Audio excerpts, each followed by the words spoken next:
வரலாற்றில் இன்றைய முக்கிய நிகழ்வுகள். தற்கால சூழலியலின் முன்னோடியான கரோலஸ் லின்னேயஸ் 1778 ஜனவரி 10 மறைந்த தினம். வரலாற்றில் இன்று. இந்தியாவின் பெப்பிசு மற்றும் நாட்குறிப்பு வேந்தர் என போற்றப்படும் ஆனந்தரங்கம் பிள்ளை 1761 ஜனவரி 10 மறைந்த தினம். வரலாற்றில் இன்று. 1863 ஜனவரி 10 உலகின் மிக பழமையான சுரங்க தொடருந்து பாதை லண்டனில் திறக்கப்பட்ட தினம். வரலாற்றில் இன்று. 1920 ஜனவரி 10 முதல் உலகப் போரை முடிவுக்கு கொண்டுவர வெர்சாய் ஒப்பந்தம் கையெழுத்திடப்பட்ட தினம். வரலாற்றில் இன்று. கே.ஜே. ஏசுதாஸ் 1940 ஜனவரி 10 புகழ்பெற்ற திரைப்பட பின்னணி பாடகர் கே.ஜே. ஏசுதாஸ் கேரள மாநிலம் கொச்சியில் பிறந்த தினம். வரலாற்றில் இன்று. சிறந்த திரை பின்னணி பாடகர் வகையில் வேறு எந்த பாடகரும் சாதிக்காத நிலையில் 8 முறை தேசிய விருது பெற்றுள்ளார்.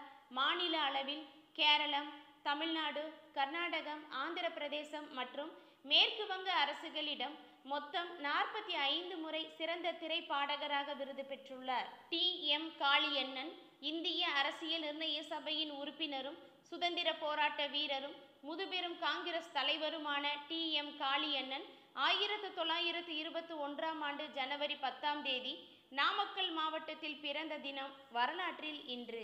கல்வி மீது கொண்ட தீராத பற்றினால் சேலம் மாவட்டத்தில் 1000 பள்ளிகளை திறந்து வைத்தார்.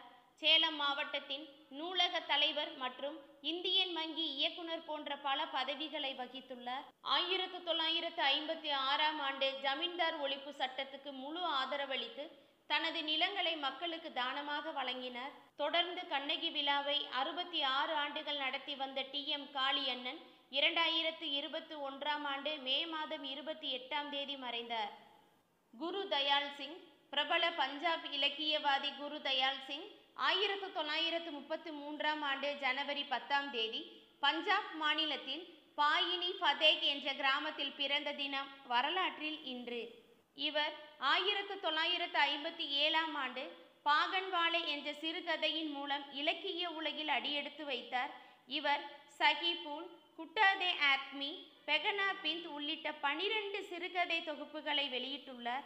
பத்மஸ்ரீ, சிரோமணி சாகித்கார், பஞ்சாப் சாகித்ய அகாடமி விருது, சோவியத் லாண்ட் நேரு விருது உள்ளிட்ட ஏறக்குறைய 17 விருதுகளையும் பெற்றுள்ளார்.